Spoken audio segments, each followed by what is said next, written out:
the Novi Public Library Board of Trustees regular meeting. Today is Wednesday, December 16th. I would like to request roll call by our secretary, Tori Yu.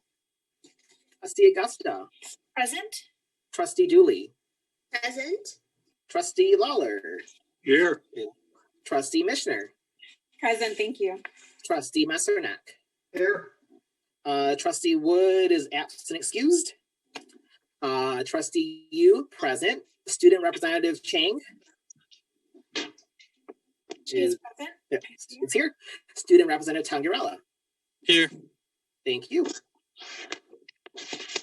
All right. Before we do the Pledge of Allegiance, I'm going to request respectfully all trustees mute until it is their time to speak, and that when one person is speaking, this allows their voice to be heard fully without any interruptions.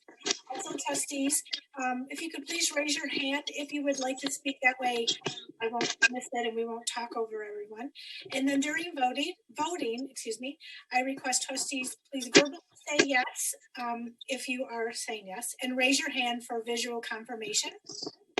And if you do need to walk away or do anything, please turn off your camera during the virtual meeting, and then if you can turn it back on when you return. Thank you, Kat.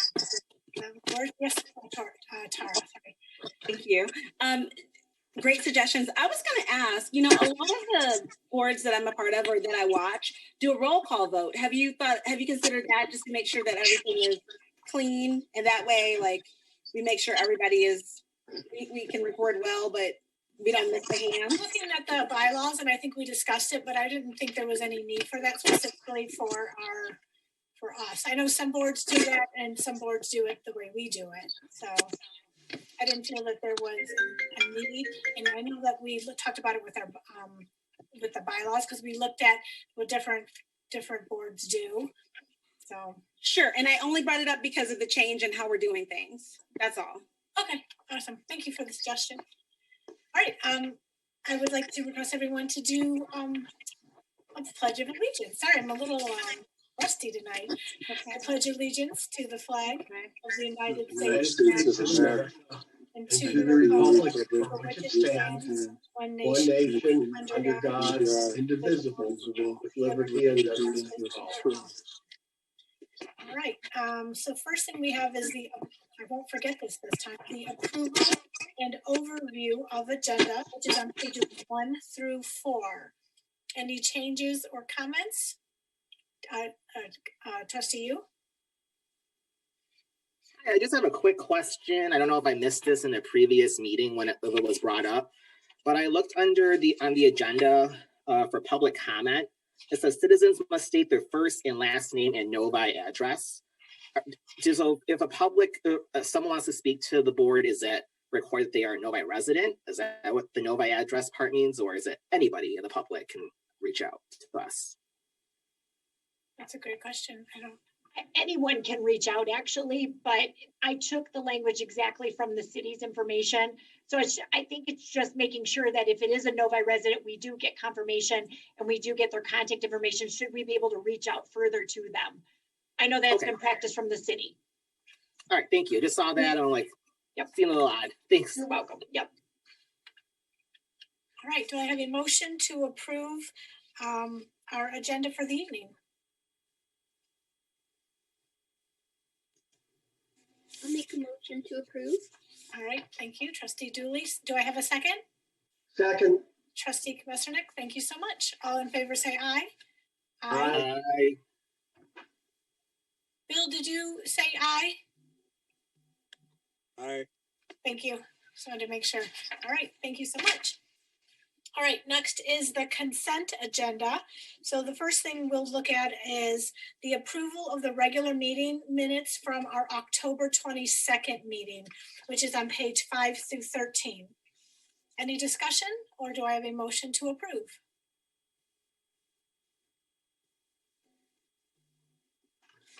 Motion to approve. Thank you. Do I have a second? A second. Thank you, Trustee Dooley. All in favor say aye. Aye. Aye. Do I have any opposed? maybe I'll do that. I'll ask for opposed just in case we miss something. So thank you. All right. And then the second is the approval of claim and warrants. That is for accounts 268 and 269, and that's for a 2-month period, correct, Julie? Great. So I just wanted to clarify that, and that's why I wanted to do it separately. You are correct. All right. And that's on pages 14 through 18. Do I have any discussion?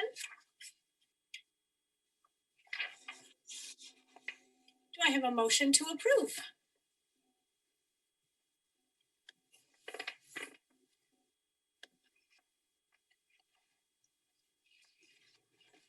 Motion to approve? Thank you, Trustee Yu. Do I have a second? Second. Thank you, Trustee Messernick. All in favor say aye. Aye. Aye. Any opposed? Okay. Number 6, correspondence. Okay, we have a few emails that were received. If you look at page 19 at the top, it was an email from Natalie Neifel through the Novi Community School District. No, I apologize. One of our community members through Novi Community regarding a homeschool preschool and program that she provided with the book based on the book discussion and a book club. And it was to Emily Brush, our early literacy librarian. As you can see, the thank you letter from Natalie and then the response from Emily as well. And then at the bottom is an email from Belle Hornung. Belle was very happy to receive a gift card when taking part with our online trivia program that's hosted by David and Sarah. And there was a note there in regard to how much she enjoys the program. Moving on to page 20 is a thank you note from Courtney Hansen, who is our city clerk for the city of Novi, for participating in the voting process and being a precinct at the library. And then on page 21 is a social media post that was sent to me regarding from a patron just thanking us for being available during this time and during COVID. And then you can see the response as well on the bottom of that page. I'm happy to take any questions if you have any related to that. Trustee Yu? Hi, I just want to make a comment to the election day letter as one of our precinct 18 workers. I just wanted to say all went well at the library precinct. Thank you, Julie, for always getting up at 6 a.m. to greet us, and to the rest of the staff for helping us make the day run smoothly.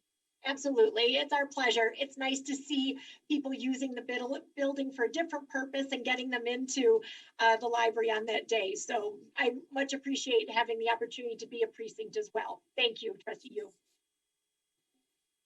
All right. Number 7, presentation. So we should have Dana. There she is. Yay. Dana Britannic from our community. She's our communications coordinator, and she's going to present to you this evening our 2019-2020 annual report. So Dana, take it away. Yes, I have to share my screen, so bear with me. Okay. Can you see it? I'm going to make it bigger. All right, can everybody see it? All good? Okay, so I just want to say thank you so much for having me here tonight, virtually this time around, to present our annual report for 2019 and 20. So the annual report was included in the agenda, and just for the public's awareness, it is now on our website. So it's on our homepage under quick links, as well as in the library board section. So it is available to view. And to start it off, so I just want to say Julie wrote a very wonderful letter at the beginning, kind of outlining the past year with its challenges, but also its highlights and accomplishments that we've had. So it was definitely a year of laughter, thoughts, and tears. So I'll just kind of go through a couple of the bullets that she highlighted in her section. So the first is the iCube Makerspace. The iCube, it's been open for over a year now. We had our anniversary during COVID, unfortunately, so we couldn't celebrate or anything, but it has become such a beacon of creativity and exploration for the community. It's being used so much, especially by staff at this time while we're closed. But the guests love it. We were open, you know, for a little bit of time where we could have guests coming in and using the technology, and they were super excited about that. So we're excited to do that again. And then another highlight in October last year, our library cafe opened, proudly serving Starbucks. And that's a partnership between the Novi Community School District and Chartwells. And another facet of that as well is a couple students from the Novi Transition School have been coming over to get life skills training. So we miss them so much, and we hope we can see them soon. Another highlight is the Novi Special car was moved over to the Civic Center. So it's now providing some additional space in our youth area, which in the next fiscal year, which we're currently in, hopefully we can get renovated. So we've got some good things coming for the little ones.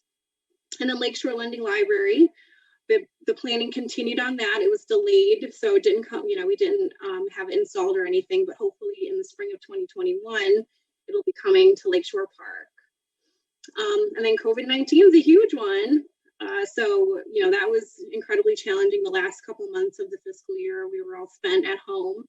But I have to say the staff and librarians adapted super well and worked really hard at meeting the community virtually. So still providing the services by email, phone, digitally, trying to make sure that we were still connected with the community in some way. And then probably most importantly, MPL's diversity, equity, and inclusion work began at the end of the fiscal year and is going full steam ahead. We want to bring diverse voices to the table, especially of the Black community in Novi.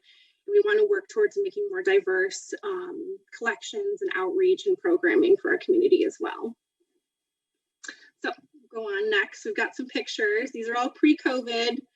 So a lot of maskless faces here, with some of the highlights of the programs that we had during the fiscal year. And then next is some additional milestones and accomplishments. So like I said, our cafe opened. You can see a picture there. And I know Trustee Messernack, his background picture is the cafe. So you can see it there.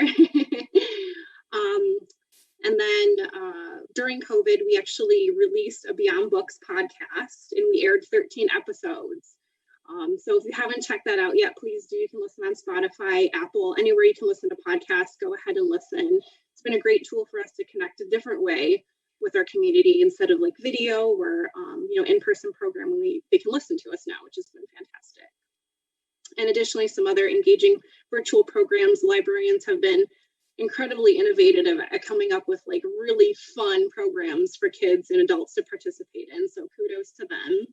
And then, like I said, the IQ Makerspace.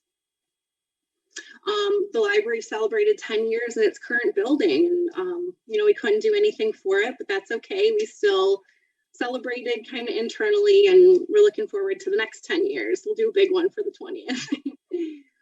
We improved library access to improved access to the library with the Novi Community School District by providing cards for elementary, middle school, and high school students, including teachers and employees.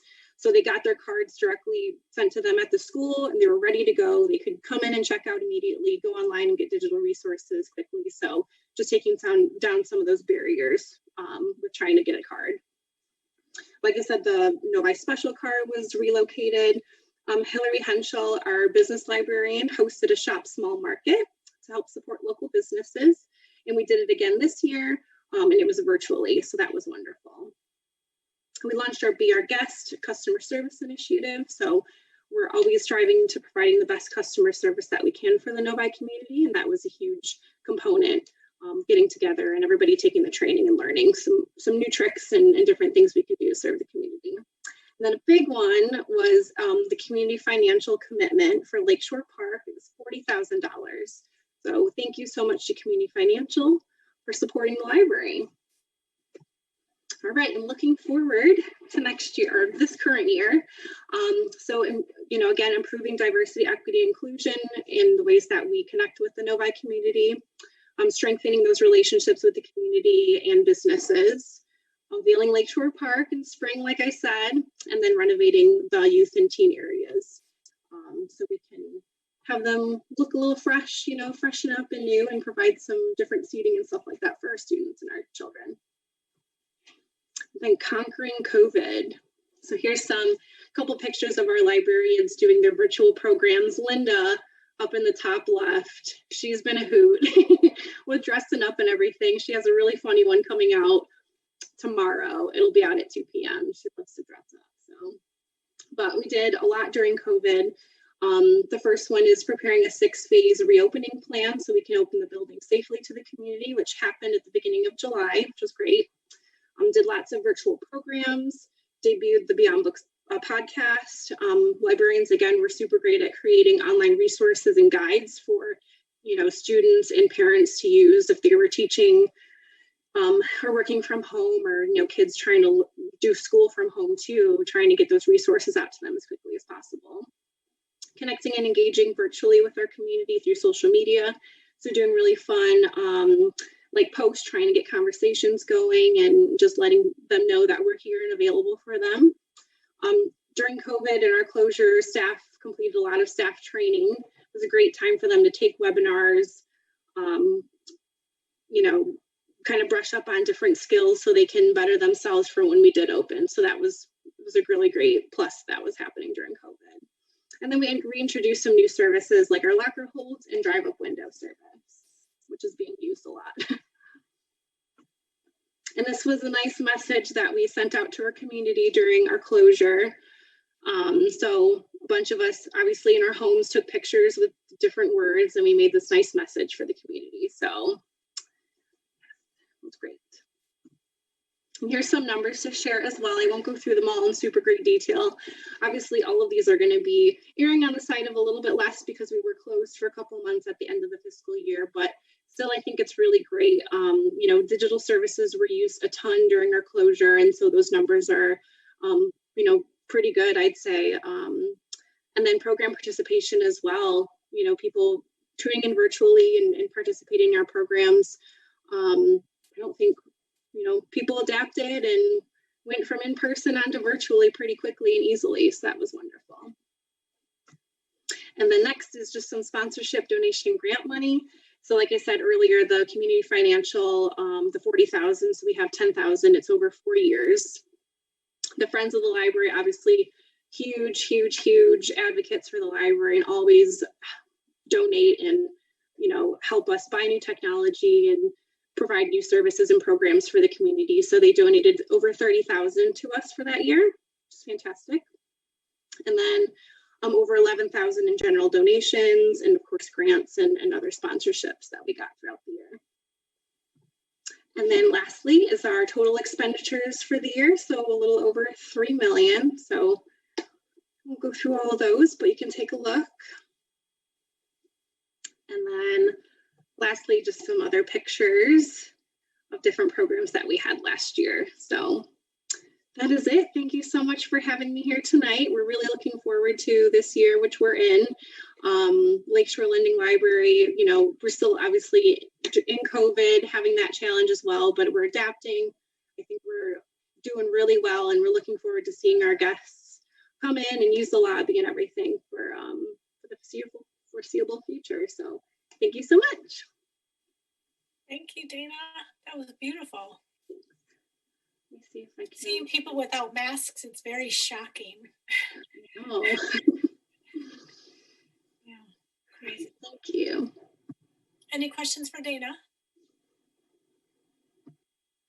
Right, thank you. All right, Julie, it says we have one more presentation. We do. Before I move on to presenting her real quick, let me just point out one thing though. When looking at the expenditures on the annual report, take a look at the pie chart and one number specifically, and that's the collections. I just want to call this out to you because for us to stay excellent with the state of Michigan, we have to keep a 15% in terms of expenditures related to collections. And as you can see, we were at 16%. That makes me feel really good because we've gone up over the years in order to keep that status. We continue to be purchasing new items and a lot, obviously since COVID, has switched over into digital as well. And that has helped that in terms of bridging gaps for our users in different ways and new ways. So just wanted to point that out because that is an important number for us as we, look at state aid and we look at state funding and staying excellent, which I think we already are. But I think that's always a good one to note and point out to all of you. So thank you. So now I'd like to introduce Katie Edmiston. And she is one of our reference librarians with the Information Services Department. And Katie had the opportunity to take some training for the library in regard to building diverse collections. And it's my pleasure to introduce all of you to Katie at this time. Katie, thanks for joining us. Hi, everybody. Thanks for having me. Hello. Just a heads up for you guys. For some reason, my internet connection is saying it's unstable. I'm in the library, so I'm not sure why that is. But in case I flip out, hopefully that won't cause too many problems. Hopefully I won't blip out. It's going pretty good so far. So, but let me go ahead and share my screen here with you guys.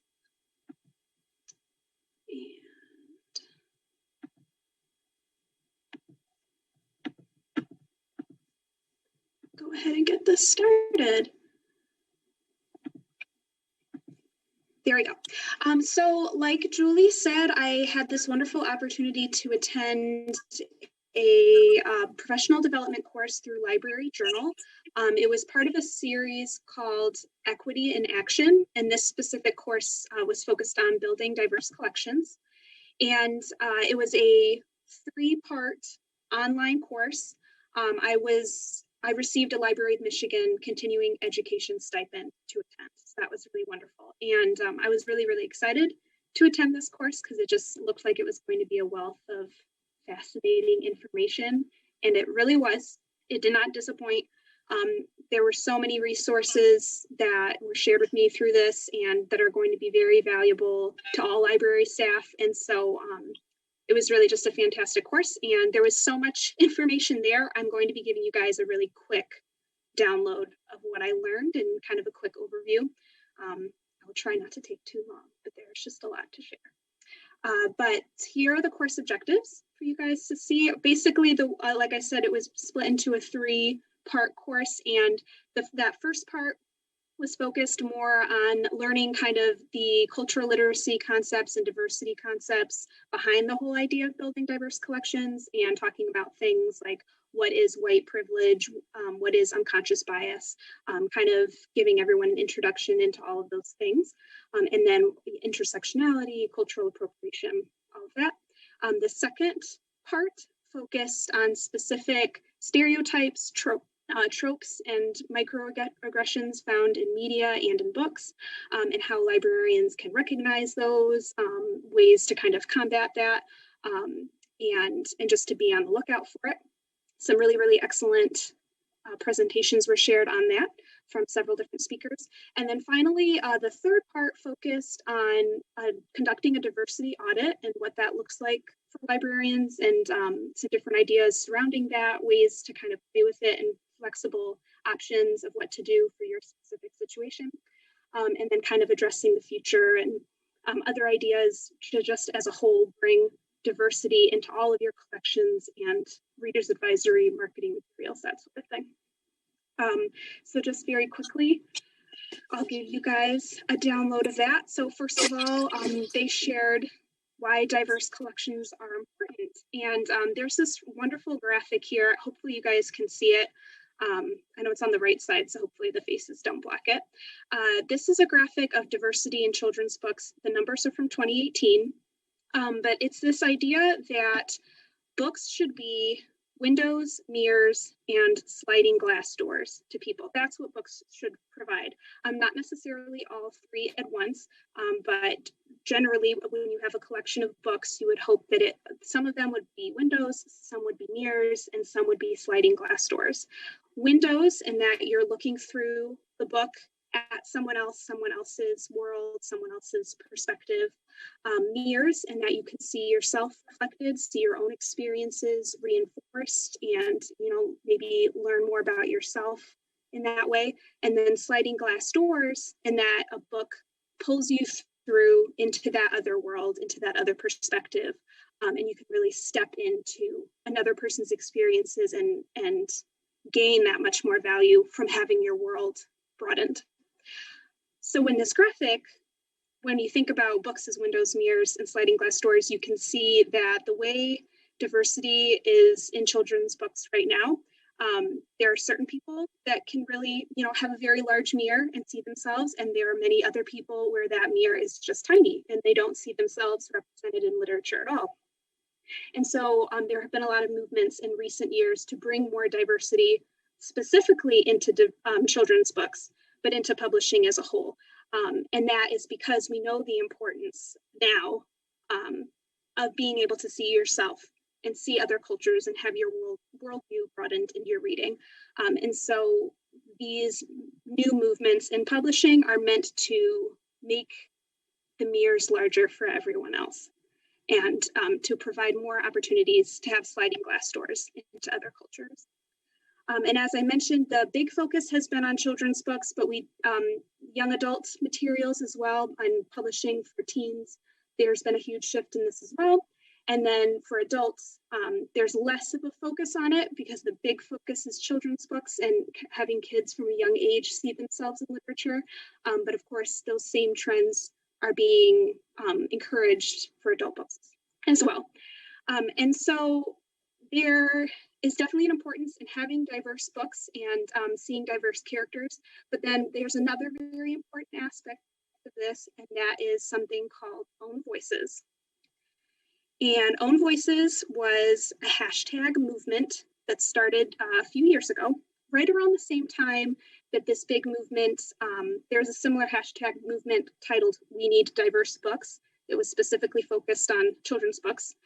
Right around the same time that was becoming prominent, Own Voices started rising as well. And the idea with Own Voices is that the book, or a book that is an Own Voices title, features a main character that is from a marginalized group, and the author of that book is from that same marginalized group. So for example, a book with a main character who is a Korean American would be written by a Korean American.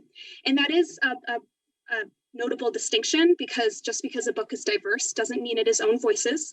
And the reason that is important is because you can write a book with diverse characters, and that's great.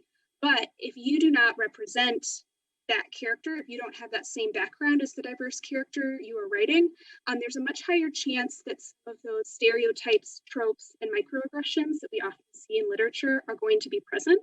And also, there's really no way you can encompass that person's experience if it is not your background as well.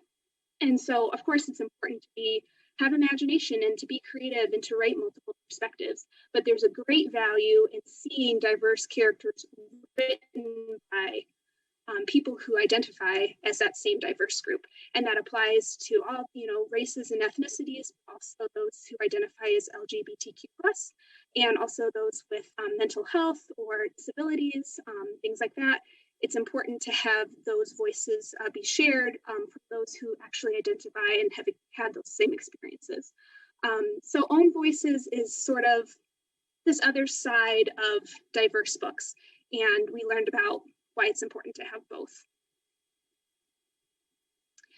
So then we came to the diversity audit. And so for those of you who may be wondering what a diversity audit is, basically it is a counting of all the titles in a collection to determine the number of titles and representative percentages of specific categories. So basically what that means is, if I have a collection of 100 books, I would count up all the titles, and I want to see the percentage of how many books out of that 100 were written by Black authors, how many were written by Latinx authors, how many feature LGBTQ characters or were written by an LGBTQ author, so on and so forth.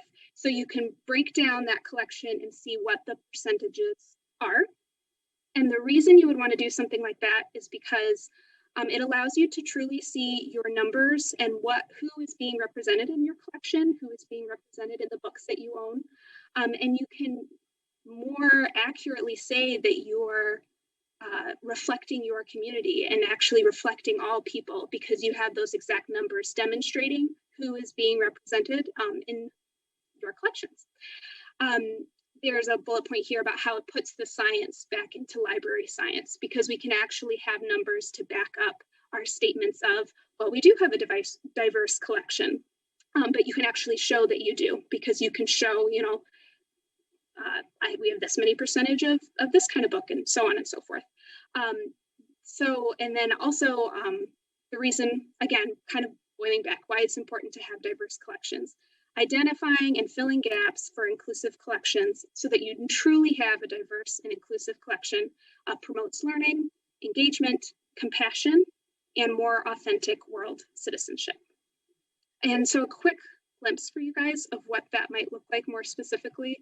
This slide has a lot of numbers on it. I'm not going to spend too much time on it, but basically these are the percentages of census data for the United States, and then also specifically for Novi. So going back to this idea of you've done a diversity audit and you see the percentages of what makes up your collections, you would then, the next step would be to compare those percentages to the percentages of your actual community, of the state we live in, of the nation we live in, and see how that lines up.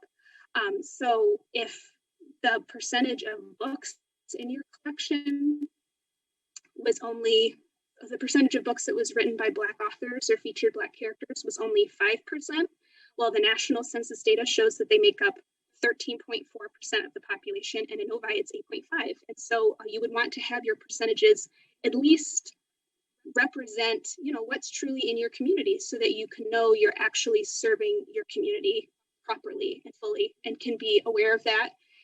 It's important for us. I think all librarians want to feel like they're truly representing their community, and so it's important for us, and to actually say that we are. We can't say that we're representing our community if the numbers aren't there.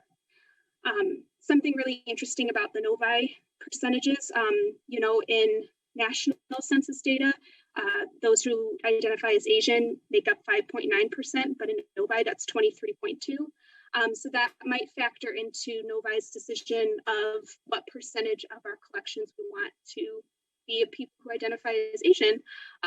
We might want to make it a little bit higher so that we can better serve our overall population.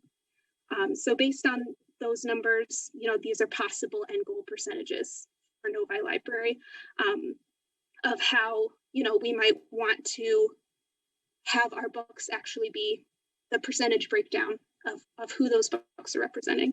And, you know, these numbers don't exist so that we can have a perfect match and have this perfect count up of titles. You know, the goal is not to stop it 15%, of course not. You know, it's not like a rigid set of rules, but the idea is more seeing who actually makes up our community, and then how can we have our collections reflect that, so that our collections are truly serving and representing our community and meeting their needs. That's it about, well, basically, the process of doing a diversity audit involves going through book by book. I mean, that is like the most simple way to do it. And in a library like Novi Library, where we have just thousands upon thousands of titles, our adult collection of fiction is 14,000 titles alone. That is something that is not really going to be attainable in a quick amount of time.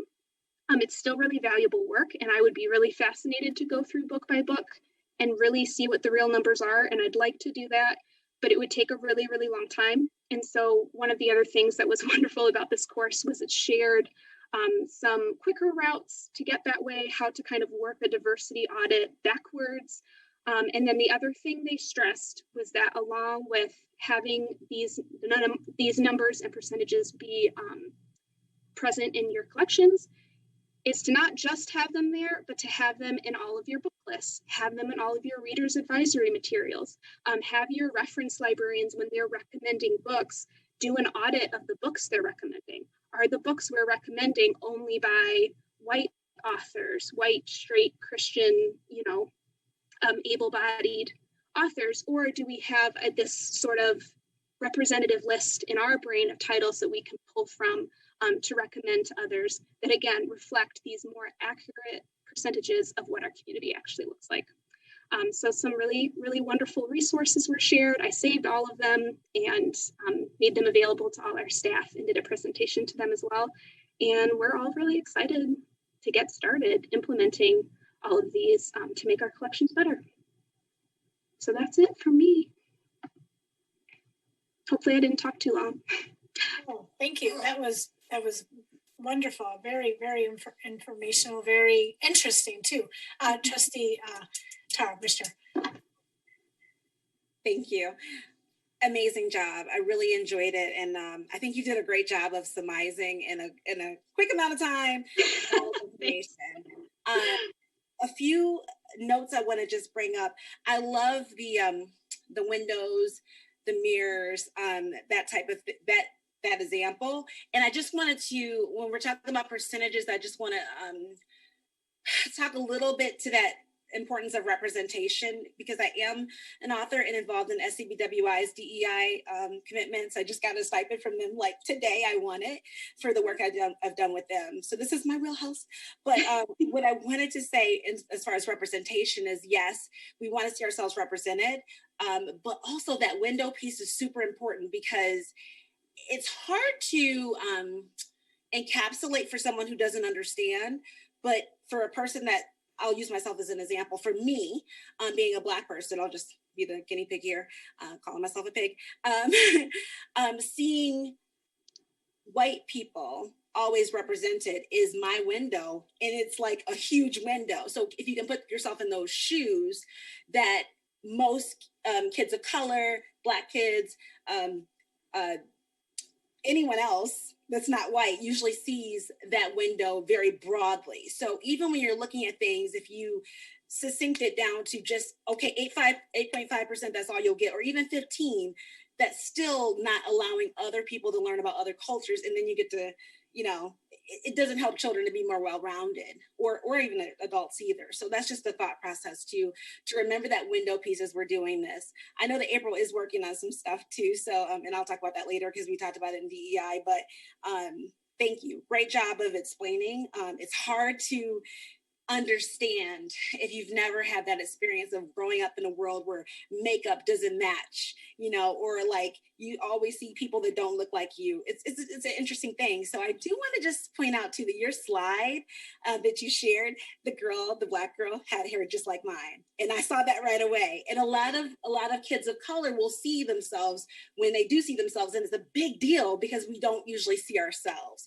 So that's just a thought to share really quick. And then it just made me think really quick, a suggestion that I'll throw out. I don't know how much education we as a board get in this area. I know we're doing a lot of things to further the staff and to further the community, but I would just mention it might be helpful if the board read a book together on like white fragility, or any of the books out there that are on the top list that our own library has recommended, because they've done a great job, and Julie's made some great statements too. So that's just a thought. Maybe we can just kind of get more educated as a group and have more cohesion in that way. So thank you. My 2 cents. Of course. Thank you for having me, everybody. Thank you, Katie. All right, any other? Katie, yes, thank you sorry. so much. Trustee Dooley. Hi. So, Katie, I'm super impressed, and thank you for sharing the information that you've shared with the community and us today. I'm just super excited about where Novi Public Library is heading. And this is definitely a great framework to just help us get us started, especially in the realm of collections. A couple things that I kind of made notes of while I was thinking about it, and this is in regards to representation. Some of the hindrances that we're learning, especially in marginalized communities, is actually access to be published authors and to understand how to get their content out into the world. And so I'm hoping that eventually we can brainstorm together about maybe like author incubators, and maybe figuring out resources to give to communities so that they know where to go to get their ISBN, they know where to go to get copyrighted with Library of Congress, and what that entails. But then also like how to make podcasts, how to, these are all things that I think would be great to share for everybody, but specifically awesome resources that I know we can provide, because we have an immensely talented staff, is how to share that information and to increase that access so that we can increase the footprint of equity and inclusive authors. And two, like for me, I'm half Korean. I'm first generation. My parents are immigrants, and I'm really learning with a lot of new mediums just how amazing having that representation and that mirror truly is. Because even for me, being biracial, I didn't grow up a lot with that. And so to be able to see, people who represent the Korean culture, since I'm half Korean, I'm like, yes, I understand that. Yes, that makes sense. This is great. And, that's all just creating a better community, an even better community than Novi already is. So I really appreciate all that hard work, because attending workshops takes up time, I know for sure. And thank you for being passionate. And I can't wait to see what's next. We have a lot of great updates in our packet. I've already seen it, so I'm excited for all that work. So thank you. Thank you.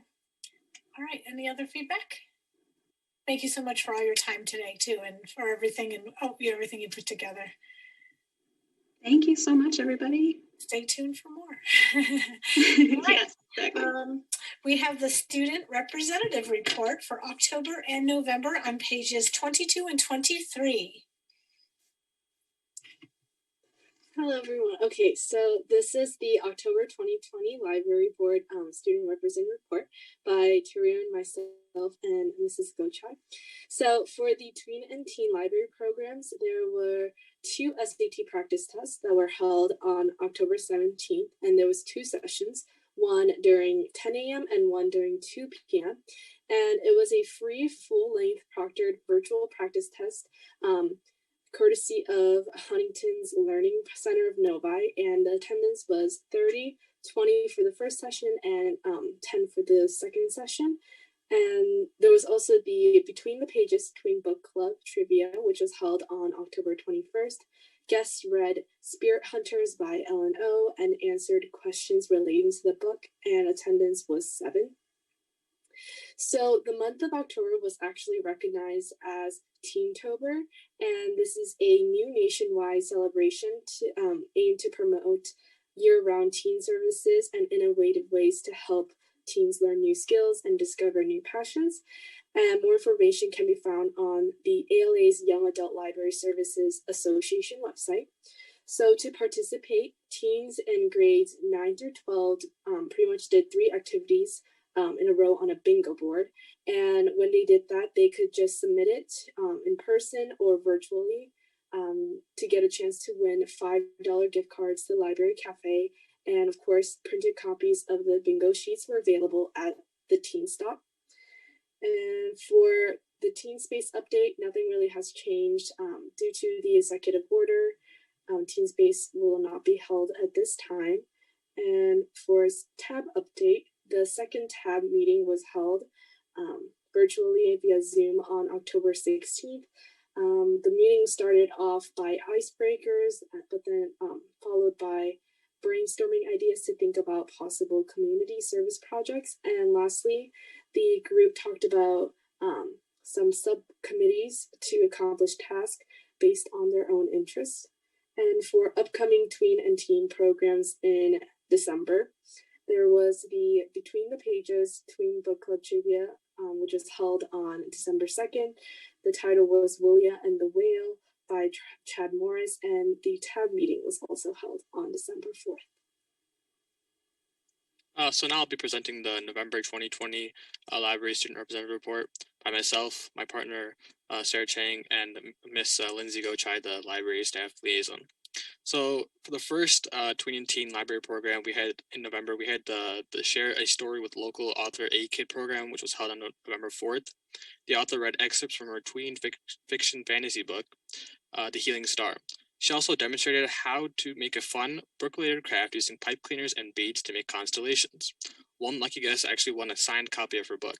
The attendance for this was 7.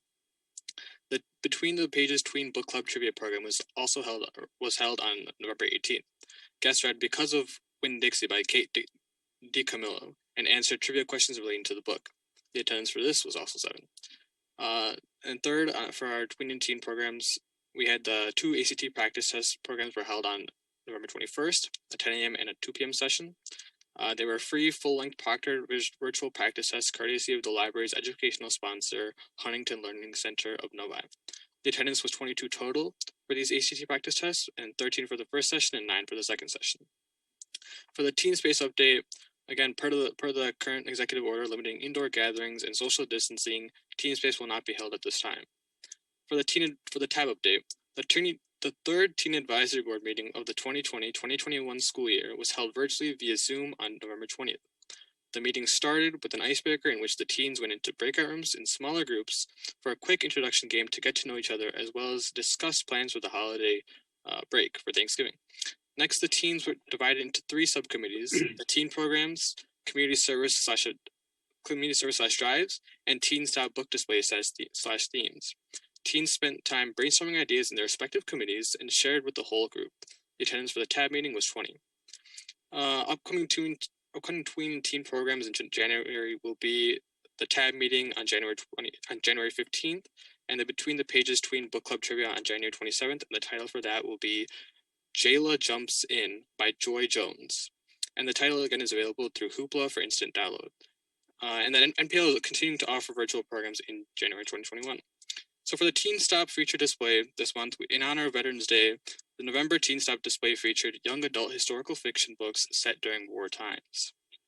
And that is all for the November 2020 Student Representatives Report. Thank you. Thank you both. It's amazing all this. I would just like Go ahead.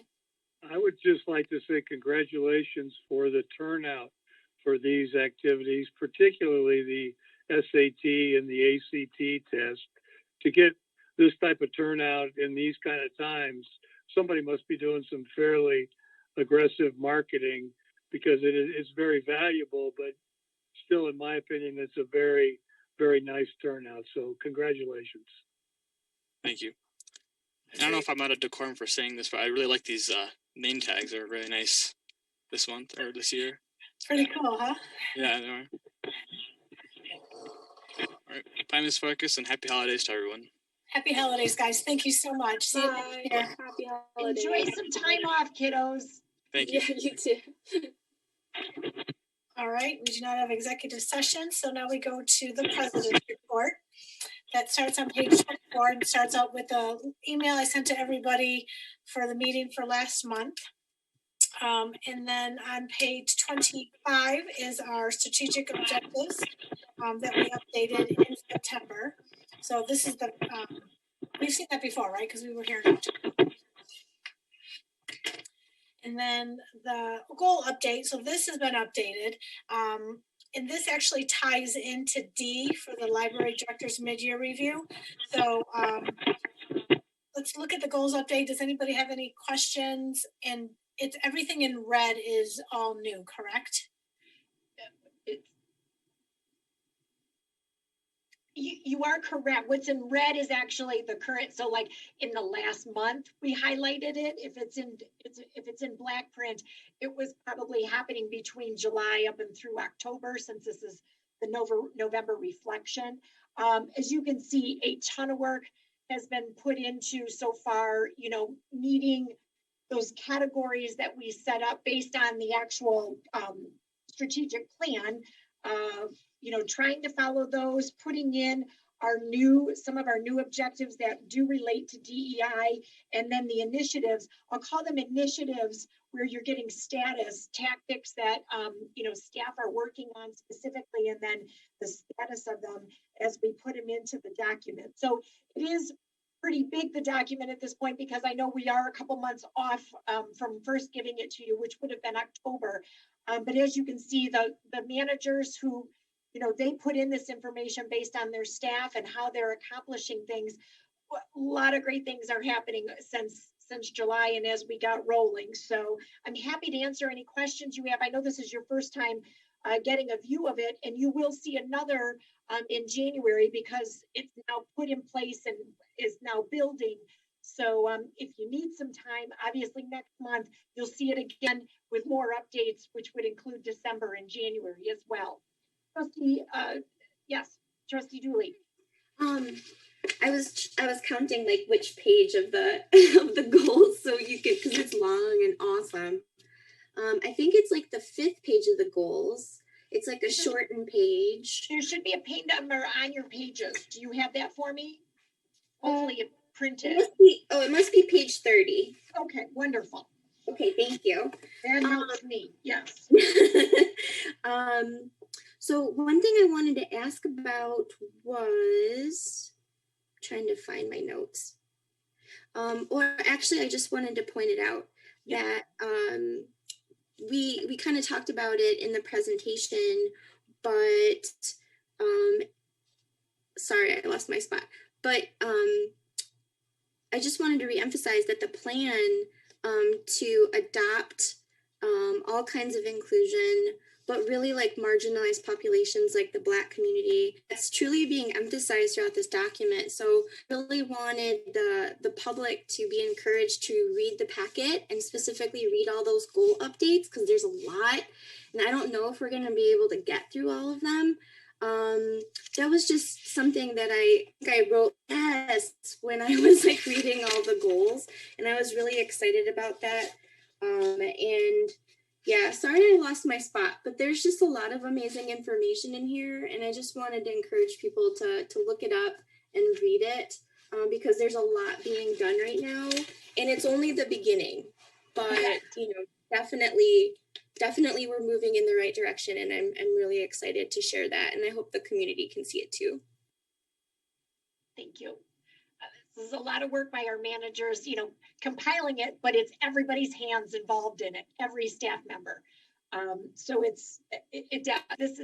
what I appreciate about this kind of document is always being updated. It's constantly flowing. You know, I have worked in organizations many years ago where, you know, strategic plans were created and then they sat on shelves, you know, with like a checklist of, yeah, we did it, we got it. This is a living, breathing document, which I appreciate from this board and leadership, that we use it in this way so that we can show, you know, what we're accomplishing and what we're tasking and trying to get done, you know, month by month throughout the year, you know, for the organization. So thank you for working in this capacity with me. I guess I need those checks and balances, and here's really good information. I hope that's providing that for you. Thank you. I did find my spot, by the way. So on page 32, it was mentioned that we created a channel on our YouTube that deals with ESL initiatives and access there. And I went to our YouTube channel and I couldn't find it. So if you guys can help me find it, I would love to see it.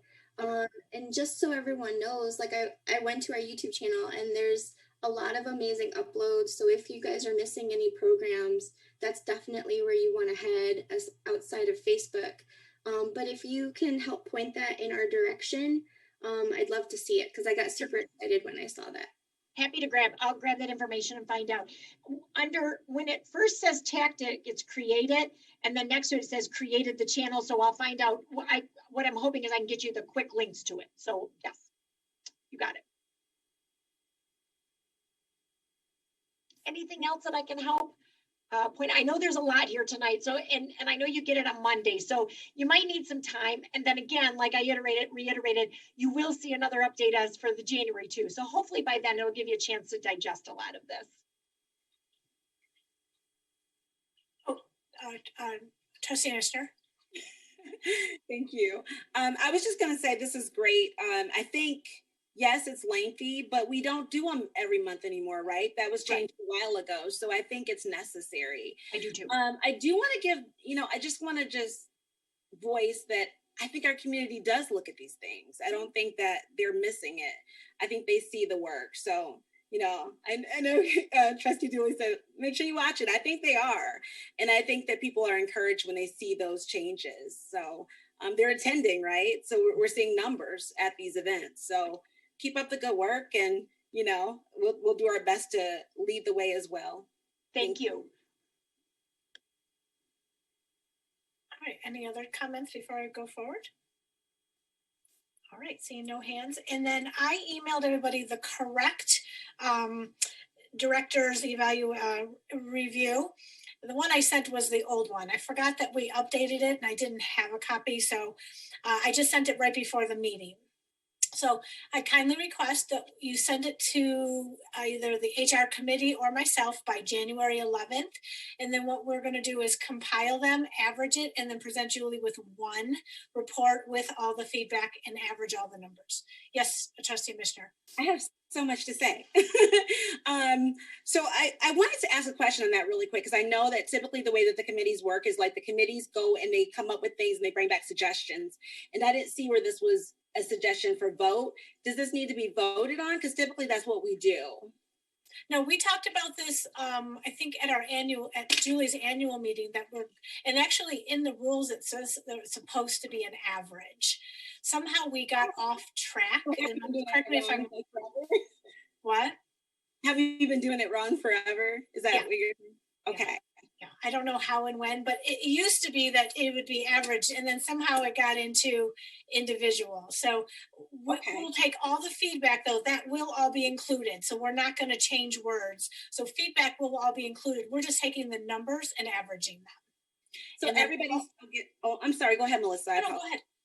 I'm just clarifying. So everybody still gets their voices heard. I'm always just trying to make sure that everybody still gets their 1 out of 7 opportunity to.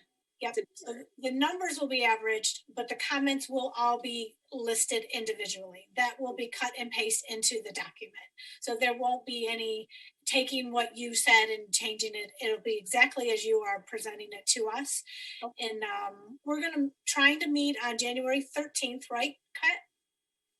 I think that was the date. I'm just waiting to hear back from Jeff. So you could have it to us by the 11th. We'll do all the work when we get together. I think it's the 12th, actually. The 12th sounds right to me. Okay, but it's a Thursday, correct? It's a Thursday? No, the 11th is a Monday, so that's why I hopefully can have it by Monday, and then we're going to get together, I think, on whatever day I said, HR committee is, Tara. HR committee is meeting the 12th, I think. Oh, I see, okay. Yeah, and then we'll present it at executive session. Okay, I appreciate it. Thank you for clarifying. Okay. And any other questions, or if I'm not as clear, just email me. Well, I want to ask questions here in the meeting because it's public and, sure, Open Meetings Act and all. So right.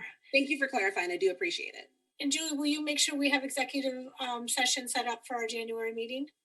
Thank you. And that will be to discuss your mid-year review. All right. And I have the treasurer's report since Trustee Wood is not here. I will start out with the financial report for October. I'll start out with the approved budget for Fund 268 for fiscal year 2020 to year 2021. Total revenues of $3 million. I should have told you that is on pages 42 and 43 because this is a lot of numbers. Total revenues of $3,124,300.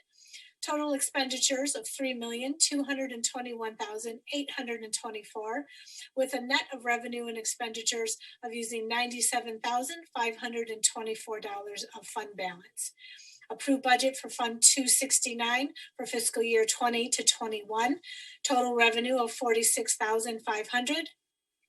Total expenditures of $51,050. Total, net of revenue and expenditures using $4,550 of the fund balance. The revenue and expenditure report for Fund 269. This is effective October 31st. We had total revenues of $3,081,906. We did receive our funding, so that was a difference of increase of $2,951,722. That's always a good month to get the money. Our total expenditures for October 31st was $919,430. That was an increase of $243,369. That's leaving us net revenue of $2,162,476.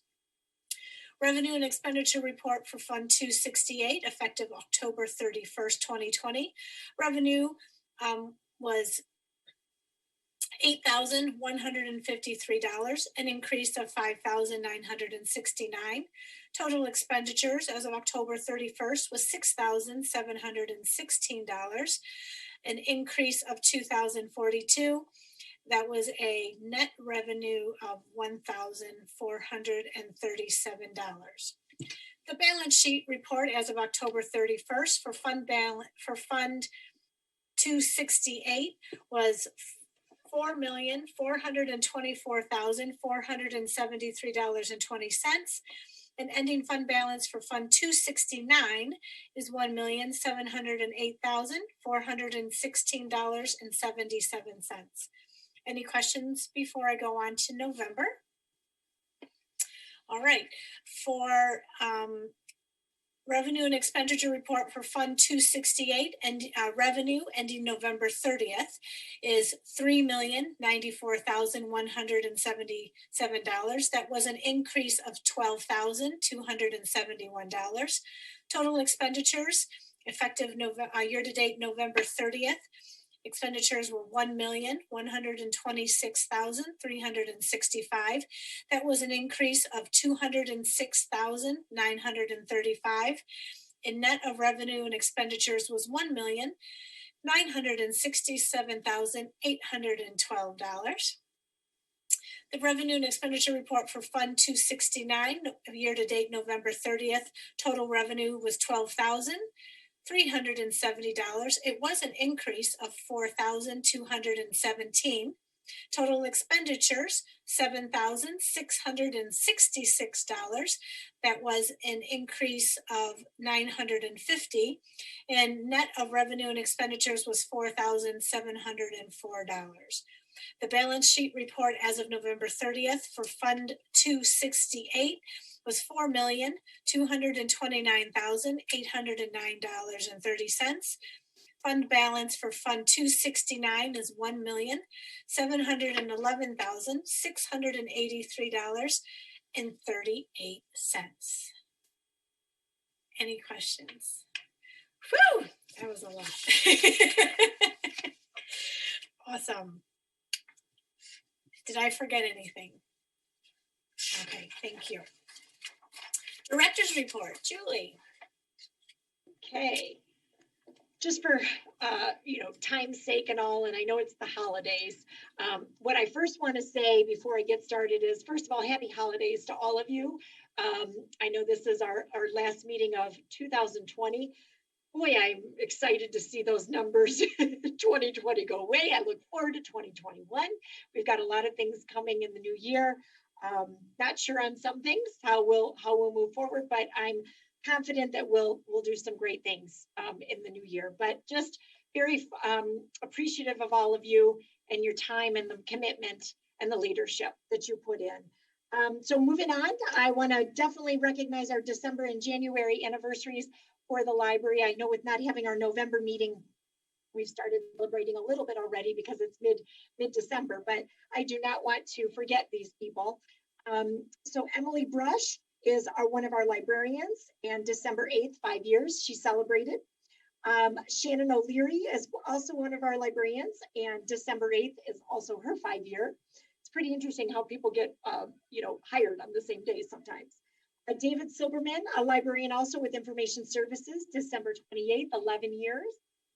Kathleen Alberga, who was one of our staff, she's retired, but she's staying on as a substitute now, and January 8th. So we still keep her years, that they're part of the organization. So 8 years that Kathleen will be with us. Kelly Kolchak has been a Sunday librarian. She was actually a librarian for a number of years, then turned to Sunday librarian, taking a new position, but she's been with us 19 years. And then Sarah Taha, one of our shelvers, and January 31st, she will celebrate 8 years as well. Moving on to page 59, we will talk about the remote work policy, and that's under matters for board action. Page 61 does have your annual report, but I do want to note this one in the packet, you've received an updated one. What Dana gave information on tonight in her presentation is all the accurate numbers. We'll make sure that you have the correct one. And I did put in her slides, which are also included. Page 69, we had a wonderful program to start off in December. This is part of Gail Anderson's mental health series. The first one was the psychological impact of racism. It was fantastic last week. If you had a chance to join, if not, I know that it's taped if you get another chance to watch it, but she's got some great ones coming up tomorrow night. How were the kids? And then 2 programs in January supporting frontline workers and educators and man stressed. You're not alone. I think that's a wonderful topic. So I'm really excited to see these topics come up and Gail to continue working in this capacity for us. It's on page 69 for that information. Page 70, Money Smart Week. It will happen. It will be virtual this year. People will still get books in hand though, and the library, Novi Library, is going to still be part of that big project and getting books out to libraries that want to be getting materials out to their community, probably in a grab and go type of scenario if we are still curbside or dealing with COVID in some capacity. But I'm happy to share with you the book title is Give It. Has a money theme, saving, and Save It has been one of them. Earn It has been another title from this particular Cinders McLeod author. And I'm very fortunate that Novi Library gets to be on this committee and part of this state project. So we're happy to be part of it, and this is the information going forward. Lots of statistics included. I think it's important, just to show you, the numbers and how the building's being used. This is through the 5th, so I don't have any newer numbers because of when we stopped. I'll make sure that you get some new ones, though. Now that the lobby's back open again, we are seeing patrons come in. Very pleased that, we're able to give that lobby access to our patrons. A lot of libraries are still in curbside and not having just that lobby or connection to us. And I'm proud, that we're able to do a little bit more. And really, we're very fortunate with the building we have. The way the building was constructed, and the way it's being used, that we can give a little bit more service. So I'm proud that we can connect a little bit with our people. So I'll be able to give you some better numbers on how the actual lobby is being used, because we count those numbers at the door. We're not seeing, huge concerning numbers of people congregating too much. So I do want to share that. But they are happy because thanks to April Stevenson, she went ahead and put a couple tables out, and people are able just to grab and grow some items even though we're not keeping people from getting into the building to get their hands on collections because of those capacities. We've found ways to get materials to people as much as possible. And I truly appreciate the community's patience and just, we're hearing from the community when they walk in. I'm so glad you're open. Thanks for just this little bit. And we are trying to do what we can. Beyond that, it's a lot of, e-newsletters and information that we've been following when it comes to Oakland County, when it comes to the state. As I've shared, I want to make sure that we're keeping a really good history of what's happening, over the months and with COVID. So that's a lot of information that's in here right now. Very good reports from April and from Barb this month and from Marianne on how the building's being used. I was not able to get facilities information to you, but I did receive it. So you'll have it for January in order for me to get you updated on that. I can tell you that I'm proud of our facilities department because they've been working extra hard to keep the building as clean as possible. And then also because of the shutdown, the way it's been, we've been able to do a lot of painting that normally, we would have looked for a contractor to do, and our guys have been able to do it for us. So that's a cost savings, and utilizing time and employee time in a very good way for the building to be kept up and kept updated. So very proud of the guys for being able to do that in this odd shutdown time.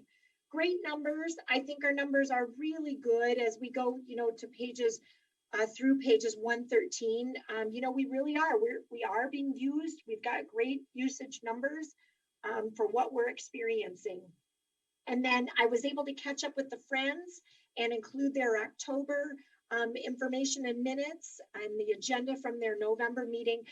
They did not have a December meeting. They're planning not to have a January. And then to catch up also from the Historical Commission. So a lot of great programs there. They were able to do their wreath program that happened at the cemetery, placing wreaths on veterans' graves. And I think that's a wonderful project that they do now. This is the second year that they've been able to provide that. So kudos to them to keep that project going with, obviously, with what we're doing and facing. Page 129 is our library board calendar. You did all receive our budget dates for our program, for our budgeting sessions. They're going to be on Thursday nights. Hopefully that'll work better than taking a weekend and spending some time with it. So that's really what I've been in the last week and a half, getting those department meetings and talking budgets with our with my department heads and planning for 21, 22. That sounds crazy, those numbers, but we already are planning that way. And then the closings that you approved, those are on the very last page. I welcome any questions or edits, changes, thoughts at this time. Trustee Messerneck, I need you to take your mute off. I will. Just a quick question on page 129. I'm sorry, I can't hear you. Did I not do that? Yeah, on pages 129. At the top where it shows the budget planning sessions, you have the 7th and the 22nd. We received something from you. I thought that said the 21st. I apologize. It is the 21st. You are correct. It's 2 Thursdays. So I'm looking at my calendar, the 7th and 21st. You are correct. Thank you. Thank you.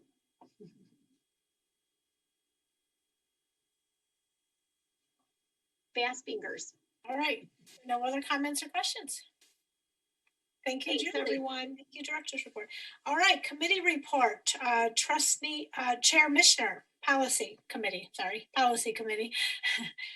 You're okay. Thank you so much. Let me just flip my pages here. Okay, I had to make that little change in the calendar piece. Okay, so as far as policy, we did get to meet briefly in November, and we talked, it's already been mentioned, the remote work pandemic policy, and that will be a matter for board action tonight. What we wanted to be able to do, and unfortunately we weren't able to, it was really close to Thanksgiving, there was some miscommunication, but we wanted to be able to have like a special meeting or have it approved sooner. That didn't get to happen. So it is on the docket for tonight. And the details are in here. I think Julie covered a little bit of it too. And also everyone should have an email on it, but basically just making sure that we're in line in the way that we should be for COVID-19 and taking care of our employees with an actual policy update.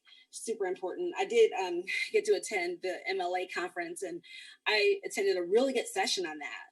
So a lot of libraries have to update, not just libraries, everybody has to update. COVID's new, everybody's updating, you get it. And then of course, we're still, we talked a bit about the hate clause in our meeting as well. And we will continue to talk about it. I'm still for it, but there has not been a decision made just yet as a whole. So that is policy at this point. If there's any questions on that, I can answer anything. Thank you. HR Committee, Chair me. All right. Nothing on the HR manager. That's still in the works. Yeah. Thank you, Julie, for your on that. And then the only thing we have is and I sent to you guys for the mid-year. So that's all I have for HR Committee. Finance Committee, Chair Wood. He is not here, but Trustee Mishner wants to speak, Melissa. Sorry, go ahead. Yes, sorry, I'm reading. You're here on the hand up, but you were looking down. I'm reading, sorry. No, it's good. I just want to make sure you saw I was following the rules. On the HR committee piece, and as far as the DEI/HR person that you're looking for, is there any specific update? Like, can you give us a little bit more detail, like where you're at in the process? Is it looking closer or anything of that nature? Just a status update? Yep, so in the packet, we had to go back out. So unfortunately we had interviews and they didn't pan out. We had a person that ended up pulling out after doing interviews. And then so we've gone through the process. And so now where we are is we are putting back out, putting a call. I've got 14 opportunities. And today was the closing date in order for me to receive any word of people who might be interested in the position. So it was re-put out. Reissued. Gotcha. Thank you so much. I appreciate it. You got it. Absolutely. Thank you. Sorry about that. Any questions for me going backwards and stuff? Okay. All right. Finance Committee, just reading the notes. The only thing is we have the meetings. And then we're being considered for approximately 30,000 in reimbursements from Oakland County for the CARES Act. So that will be nice if we'll, when are we expected to hear from that? Do we know? The deadline was the end of November to turn it in. So it's just gone in, and they didn't share when I met on Oakland County. They didn't give a date as to like when they would officially let us know and how much. So I don't have that yet. Okay, thank you. Any questions about that? All right, events, Chair you. Thank you. Okay, so a lot of programs we attended in the past 2 months. I'm actually going to go by trustee just because I got your email responses. Trustee Augusta attended a few different story times. I love this, Linda. Trustee Lawler was busy this month. He attended our author visit with Durf. I'm gonna butcher the last name. Bunkerf. Yeah. Okay. Awesome. And then the Cooking with Novi Restaurants event. Trustee Mishra was also busy.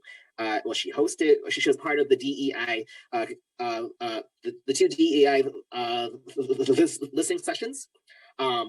And the listening session and the reflection program, and then the fraternities sorority story time, and then the event with Dr. J. Marks, and the virtual shopping expo.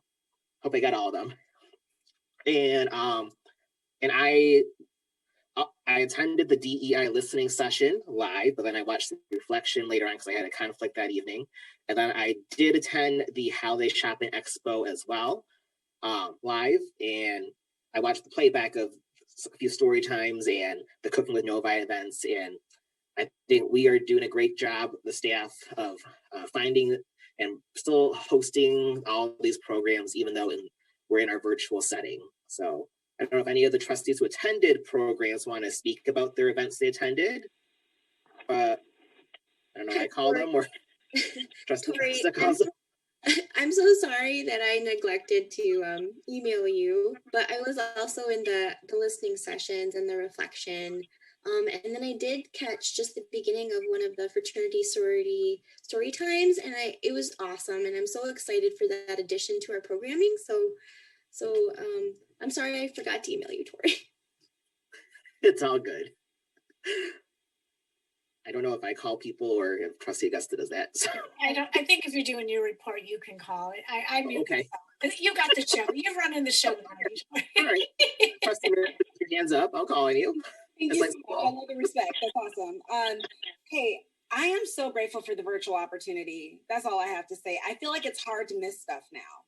And also, I think somebody mentioned, Tori, you may have mentioned how you caught something in a playback. Melissa said that she caught some of the story times. I'm like, dang, I didn't know the story times. They were playbacks. But there's just so many opportunities for us to get involved now. It's really hard as a trustee, I think, to not go to anything because it's everywhere. So it's really nice. And I made a comment during our last DEI meeting that I haven't been in the building since March. You know, I'm sheltering. However, I feel like I've been at the library a lot because I'm at all these events. So we are doing a really good job accessibility wise. And I think that's something that I'll just kind of underline for us to think about in the future, continue to do things like that, because have we ever had so much attendance at our events? I don't know. That's a thought for Julie, but thank you for everything. I appreciate it. The events were amazing. I liked everything I attended. I want to give a special shout to Dr. Randolph, who did the sorority story time, because she reminded me of my librarian as a kid. She was so good with her reading, and she had so much expression, and she did the talking when she turned the pages. I just thought it was like you were in person with her. So just a special shout for her. Yeah, and thank you, Trustee Mishra. And I want to piggyback off of what you said. I'm like, with all these virtual programs and with the attendance that we're having, hopefully, well, when things get back to normal, people will attend the programs in-house, but we still have the flexibility of either recording it live or just recording it for a playback for those of us that could attend live. I think we've totally evolved. Oh, Trustee Lawler. I feel the same way. They are virtually as good as being there in person. And the other thing I wanted to mention was the poise and the professionalism that Gail demonstrates. I mean, it's almost like she's a professional, a hostess of some kind, whether things go wrong and making sure everybody gets their input, keeping things on track. She's just quite talented at it, in my opinion. Yes. Well, that's all I got for my report. Thank you. Julie, did you have something you wanted to add? Okay, thank you. All right. Strategic Planning Committee, Chair Dooley. I don't have any updates at this time. Thank you. All right. Building Landscape Committee, Chair Messernick. Thank you. Not a whole lot new, so I'll just have a couple quick comments. As I think everybody knows, the lending library kiosk had to be postponed. We're looking forward to making a big unveiling in the springtime. Hopefully by then all the construction issues will be over with. And it's been a long time coming, but I think when it gets here, it's going to be really nice. And I think certainly the people in the north side are going to be very, very happy with what they're getting. The air duct cleaning, which has gone out for bid, they're due back early in January, and we should be able to proceed once we get those back. There is something in the matters for board action about the cafe. Due to the significantly reduced traffic through the library, the cafe has really not had much opportunity to do much business. We had waived earlier the second half of this year, and we're proposing waiving the first half of the next calendar year, and we can talk about that when we get to matters for board action. And the last thing is Julie and her staff are in the process of putting together all the data that they've got to do, which ultimately helps us get some state aid, and they're in the process of working on that. That's it. Any question? Okay, thank you. Bylaw Committee, Chair Lawler. The bylaw committee has met a couple of times and come up with 3 or 4 new proposed bylaws that we're going to have for your consideration soon. We've really got to have probably one more meeting, tie everything together, make sure we agree on it as a committee, and then come forward with proposals. I think there are some good bylaw amendments that are probably long overdue. Some of them which were brought into focus because of the COVID and some of the other social events that were going on, and some of them that just probably could have been done even before that. So we will have something for you at a future meeting. Thank you. Any questions? All right. DEI Committee, Chair Mishner. Unmuting myself. Thank you so much, Melissa, and everyone else. Okay, so some updates, and keep in mind what I'm going to share with you is a condensed opportunity for you to understand what's happened in October, as well as, November, as well as, well, actually it is October because the listening session was at the end of October, November, and then December. So you've got like kind of almost 3 months if you look at it in that regard. Since the last time we met as a board in our open meeting, we've had a lot of DEI meetings.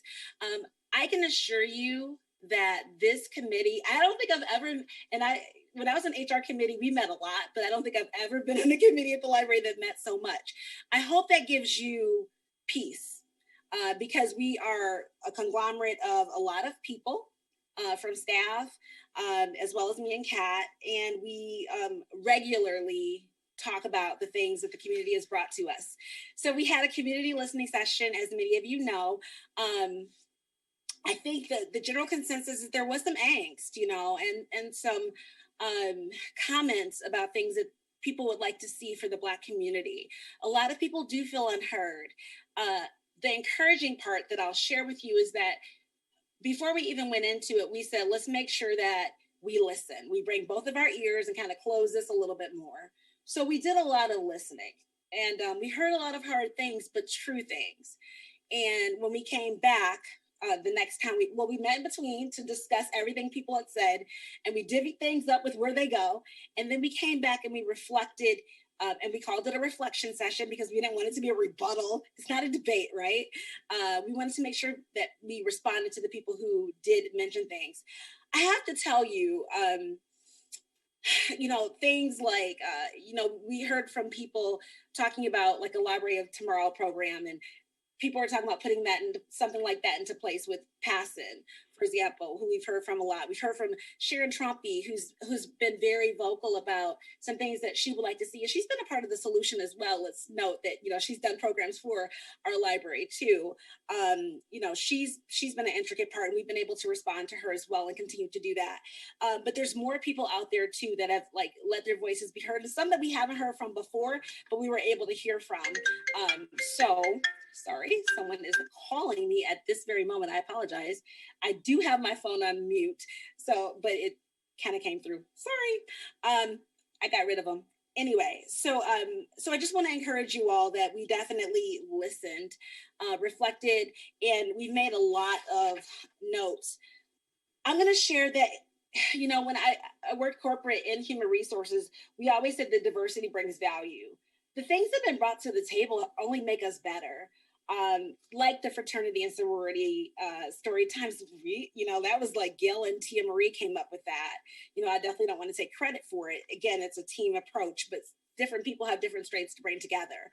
But that came from a need for more Black leadership representation in our library. We've mentioned we don't have a lot of staff that is Black leadership, but who can we bring in? And for kids to be able to see that, that's really important for everybody. And again, remember that window piece too is not just good for Black people, it's good for everybody. We were able to talk about a diversity book audit. April is doing some work on that. So you heard a little bit from what Katie shared, but April's doing some very strong work on it. We met this week already, right? And then I gave some cultural walkthrough information that I got from Wayne State, and April's putting that together. So things are in the works to go further than you think from what Katie even shared, because she mentioned, it could take a long time, but April's got it in the work. She's working on it, so it is in play, if that makes sense. Some other things that we're looking at, a lot of things have been mentioned as far as mental health series, obviously Juneteenth. People just made themselves really clear that they want to see representation. One thing that also the group has put together is on Instagram, there's a library piece of Black librarians that are honored and mentioned. And I'm learning Black history myself, which is awesome, from Instagram. And it's a really cool feature. Also that Own Voices, hashtag Own Voices, we are a part of that. And that's a piece that you didn't hear in the presentation today, but I can share with you today. It was super cool. There's a really, I was just so impressed. There was a really cool feature where it had the Own Voices piece, and it showed our library display, how you were walking into the kids section, which is where the action happens. You saw all of these books, and I was encouraged because my newest book that just came out this summer was in there too. And I didn't know that was going to happen. So Cannon was like, look, mommy, but it's not about me. It was cool to see all of these books. And remember, now you know what Own Voices is. You understand that that was representation of the name jar and all these fantastic books that represent different cultures, actually writing those books for that culture, if that makes sense, foremost. And then of course, everyone else is welcome to read it too. So a lot of good work is happening. We can't take our foot off the gas. We have to continue. But even Julie's statement in the annual report mentioned George Floyd. And I was really encouraged about that, Julie, just so you know. I just want to personally say that. It's stuff like that that makes a difference. You know what I'm saying? So if we continue that work, I think we're going to do really good. There's more stuff coming up, more things to work on. We're not done yet. There's some opportunities that are in the works potentially with the city too, that I've heard about this upcoming week or this last week. But I can just tell you that we are working very, very hard. Our next meeting is January 12th. And that's why Kat's pointing, because all my meetings are in my head somewhere. So you're like, when people were like, when are we meeting? And I'm like, I'm meeting with somebody from this group. So January 12th is our next DEI meeting. I do want to encourage everyone. The sentiment that I think we need one of the things that for DEI purposes of this particular committee that I heard the most about from that listening session is people were wondering, is the whole board invested, or is it just the people on the DEI committee that are board members? That was a question that was asked a lot. So that's why I mentioned, like, if we can read a book, if we can do something or some kind of media. I mean, we're a library, right? We like books. If there's something that we can do that can show that everybody cares, by representation, by attending things, it'll make a big statement. And if that's not an interest, maybe that's some reflection opportunity as well. Okay. Thank you. Pat. I just wanted to add, it's a couple shout outs actually. So with regards to the diversity audit, that really is inspired by members of the community. Specifically, Sharon Trumpy brought that up several times. So she really helped flame that cause, which is amazing. And then also when we met with DEI this week, during the initial community listening session, Mr. Toby Tansel spoke and listed an immense amount of tremendous resources in the anti-racist space. And April updated us and she has all of them now. She got all of them to add to the collection. So I wanted to make sure that we updated the community on that too, because that was really awesome news. So we like Tara said, like Trustee Mishner said, there's a lot to do, but there is movement and we're just going to keep going and keep moving forward. So it's exciting. Tori, please. Thank you. Yeah. So I think Trustee Julie just stole everything I was going to say. Like, I just want to echo her sentiments. Thank you, Trustee Mishner, Trustee Julie, and the rest of the DEI committee for your leadership in moving the library into this direction. And then thank you to all of our guests that attended the listening sessions. It was great hearing a lot of suggestions and just other people's viewpoints from what they saw or wish could be changed from the library. So thank you for that. Thank you. And then lastly, we have an email address, and that's to keep us all clean, keep us all together, make sure no one slips through the cracks. So communication is done, and that's, I'll share it, but it is in your packet, but it's DEI Novi Library at novilibrary.org. So that is also a new thing that came about in the last couple months. So we didn't meet last month as an open meeting, but we meet like, gosh, between 2 and 5 times a month, if not more. We meet a lot. Oh, Trustee Mishner, I forgot to mention too, I forgot the young woman's name, but during the community listening session, she expressed an experience that she had that really raised a concern to our team.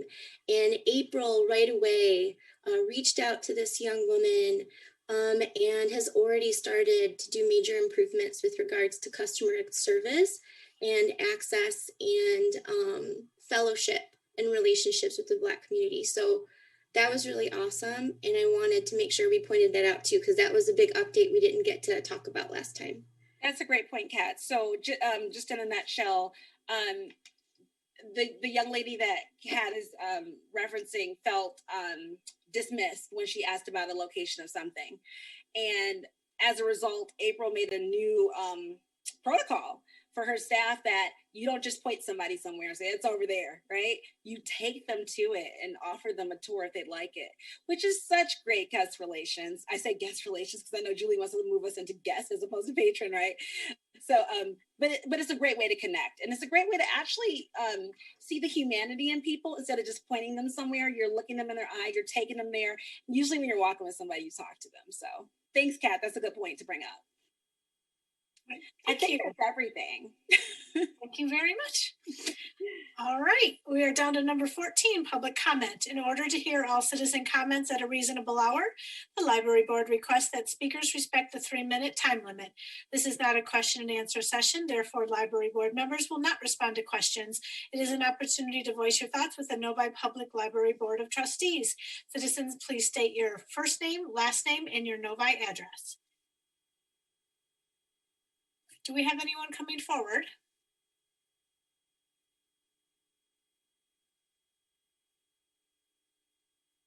All right, I haven't heard from our moderators, so I will move forward. We do have some hands raised. There's 3 hands up. Yeah, 3 or 4. So where are you looking at hand raise? It's when you go to participants, there's an attendees panel. So the guys just need to help queue them up, but I don't know how that works.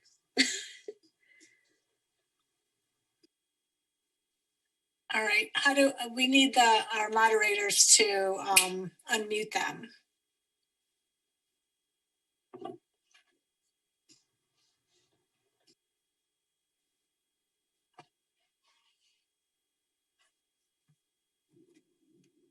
Could you tell me again who I'm unmuting? Sorry. The first person that raised their hand, we have D. Woods. Yes, I'll start with D. Woods. All right.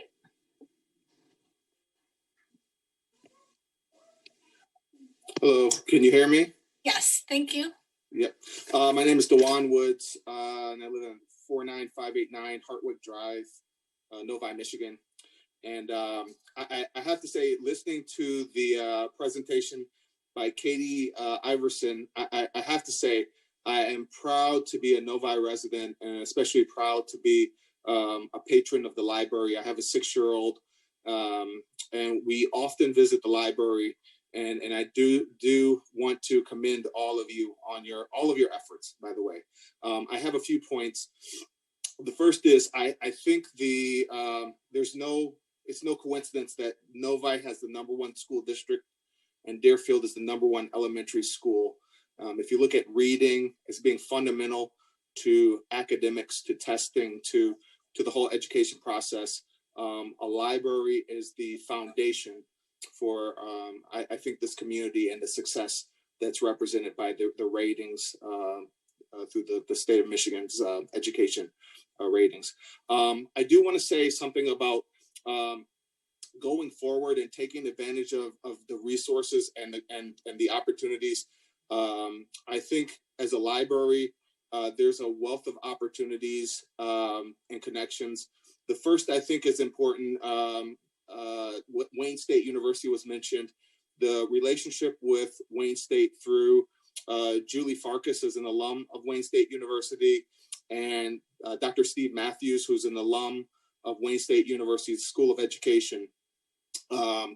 There is an opportunity, I believe, to leverage the Dean of Library Science, John Cawthorn, who's the president of the Library Association of America, on best practices to not only share what's happening nationally, but also to highlight, quite frankly, Novi's success.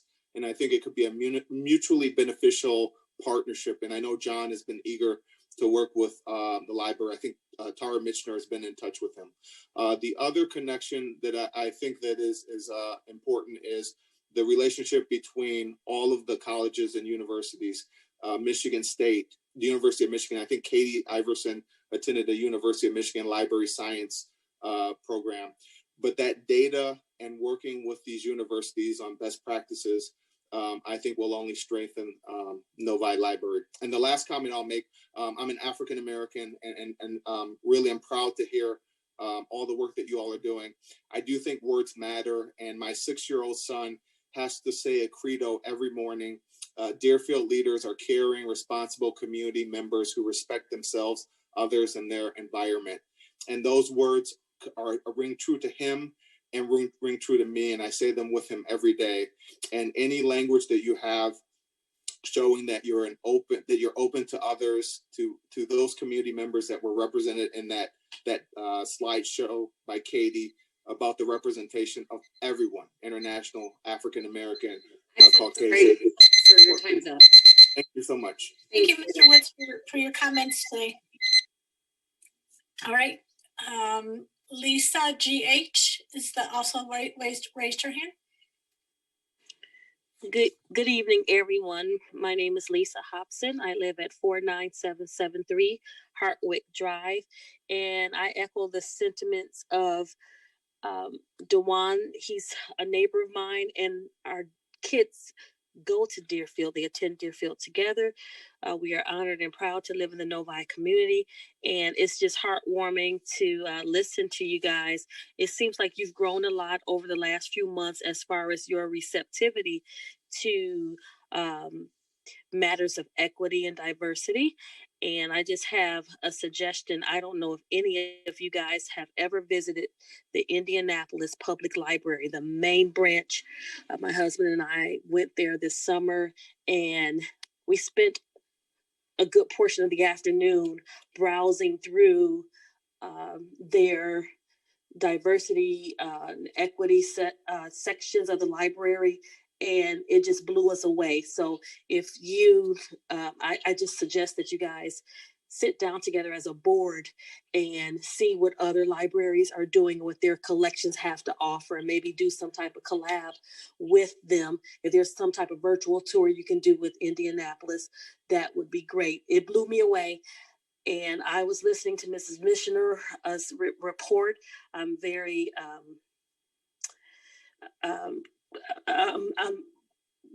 very full to hear that you guys are really starting to have and host virtual programs while we're in this pandemic is very encouraging. And I know you were always doing that, but to have the representation present of like everyone who lives in Novi is very important. And then to my last point, I heard Mrs. Mishner say that you guys have talked about adding the anti-hate speech clause not only into some portion of your mission statement, but in your policy. And I would like for those talks to continue and for there to be something in writing to indicate that. I'm also a history teacher in the Farmington Public Schools. U.S. history and African American history are my specialties. So if you ever need a teacher liaison, I am willing and I'm available, and I'm very knowledgeable about African American history as well as the history of the United States. And I am available to work with the library to that end. Thank you and have a good night. Thank you, Lisa. Thank you for your time. All right. Paula Henry.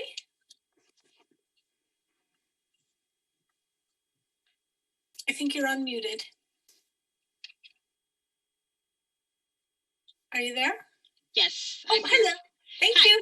Paula Henry, 23575 Stonehenge Boulevard, Novi, Michigan. I am also the president of PASSN, and first would like to applaud the efforts that the Novi Public Library has done in these last couple months. Again, excited about the diversity audit that is happening. It's just great to know that we are creating more opportunities to see things and the opportunity to read things about people that look like me. Again, thankful for the opportunity to share in the listening session. I do hope that these type opportunities continue and that the suggestions that were given, that they will continue to blossom at some point. PASSN is always looking for opportunities to partner with the library. My last statement, just want to again share my concern and my hopefulness in the Novi Public Library creating the anti-hate speech clause as a part of your policy. I really want to push that point, and because we want to support we want to make sure everyone is comfortable in the library. We want to make sure that it's not okay to be called outside of your name or to be called things that are degrading. So it is my hope that the Novi Public Library will continue to work on creating a policy of anti-hate speech clause. Again, PASSN provided some opportunities for things that we would like to get involved in. So still waiting for some opportunities to take advantage of those opportunities. So again, we like the direction that things are going. We hope that it doesn't stop. We hope that things will continue to move in the direction of being inclusive, being equitable, and just seeing things happen that with and reading about things about people that look like me. So thank you very much for this opportunity.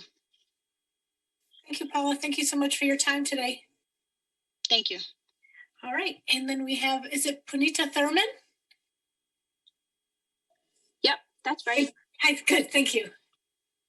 I am Punita Thurman.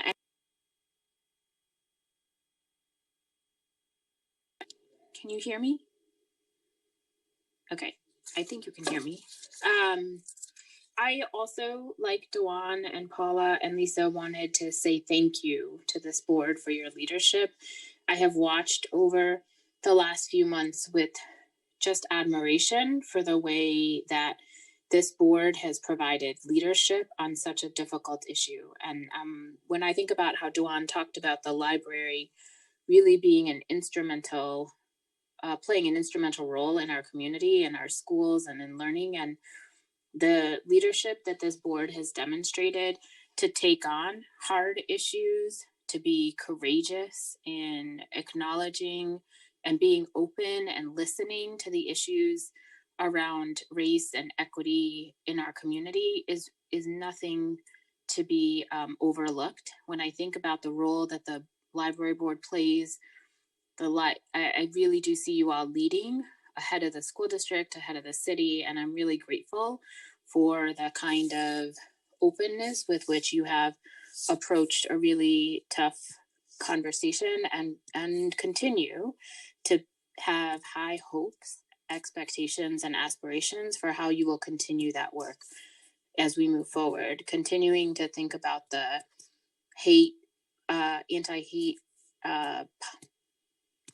language policy, as Paula mentioned, thinking about continuing to put diversity in hiring at the front of your process, continuing to think about representation in the offering in the library, both in terms of materials and webinars.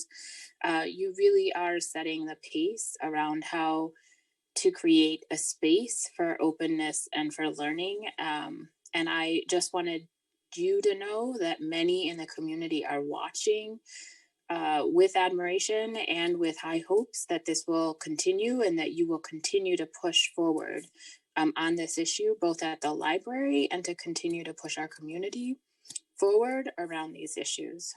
Thank you. Thank you, Punita. Thank you for your time. All right. I do not see any other hands up. All right. Thank you, everybody. The last thing we have is matters for board action.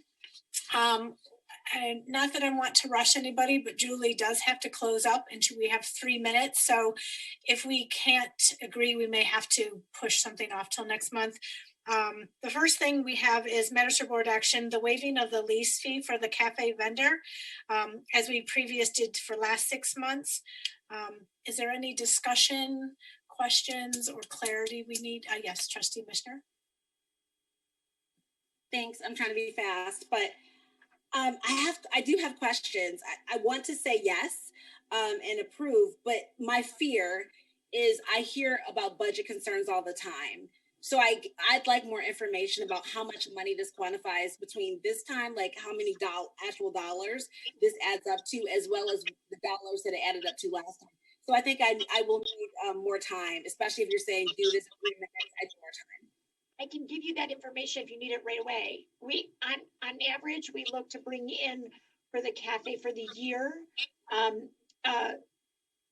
sorry, if you look, it was budgeted. The budgeted amount on page, let me get you a page real quick for your. I know you're under the gun. That's why I'm like, if we need it's okay. Nope, if you just look at under revenue, and it's 5,000. Yes, we're looking at for the year. We've already waived 2,500 of it. So there would be, if you don't approve, there's $2,500 that you would potentially monthly $500. You'd be looking for them to be paying to the library for leasing the space. But right now, if what the way it's read is to approve waiving the second half, which would be about $2,500. So a total of $5,000 total is what we would get. We've already waived half, correct? So my only concern is that I hear a lot about budgets, even when I wanted the, like small things like that were like $100, it was like, oh, budget. So that's my only concern is if budgets are an issue, then can we afford to give $5,000 away? Like fiscally responsibly, that's where my mind's at. I love the school district, obviously, but that's my issue. Good point. Other comments or discussions? Trustee Dooley? So coupled with that, I think, one thing to think about too is because the space isn't being utilized as much, how much resources are actually being spent in that space. So, it's one thing that we garner the lease money or the rent money, but if we're not, spending extra energy, if we're not, if the expenses are not as high, I would still be in favor of considering waiving, just because I don't think the space is being utilized to incur the cost. So that's just something to weigh, and I wanted to point that out. Any other comments or questions? All right, I'm going to request a motion to approve the waiving of the leasing fees from January till June of 2021 due to the limited usage based on COVID. Do we have a motion to approve?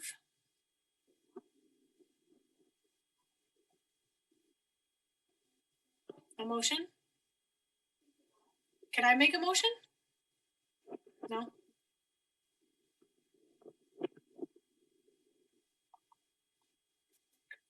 Trustee Messernick? I'll make the motion so we can vote on it. The motion would be to waive the first 6 months of the upcoming calendar year lease amount for the cafe. Right. Do I have a second? I'll second it. I think I'm allowed to second it. I'd like to second it.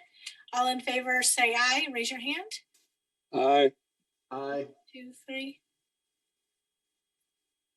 All right, matter did not approve. So we can bring it back for further discussion if you'd like to reevaluate, and if not. Okay. If that's okay, we definitely need more information so that we can bring it up again. Thank you.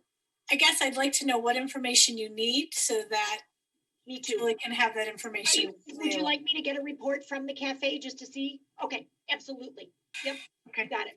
All right, and then we've all had the remote work policy, and actually it's already been kind of enforced. So everybody received a copy of that probably a month ago, and it was in your packet. Is there any questions or discussion on that? All right, I'd like to request a motion to approve the remote work policy during the pandemic. It's also on page 59 and 60. I'd like to make a motion to approve the pandemic remote work policy during the pandemic. Thank you. Do I have a second? I'll second that. Thank you. All in favor say aye and raise your hand. Aye. Aye. Aye. Awesome. That has been passed. All right. And then number 16, do I have a motion to adjourn? Motion to adjourn. Thank you. I was waiting. Do I have a second? A second. Thank you, Trustee Dooley. All in favor say aye. Aye. Aye. Thank you, everybody. Happy New Year. Happy holidays.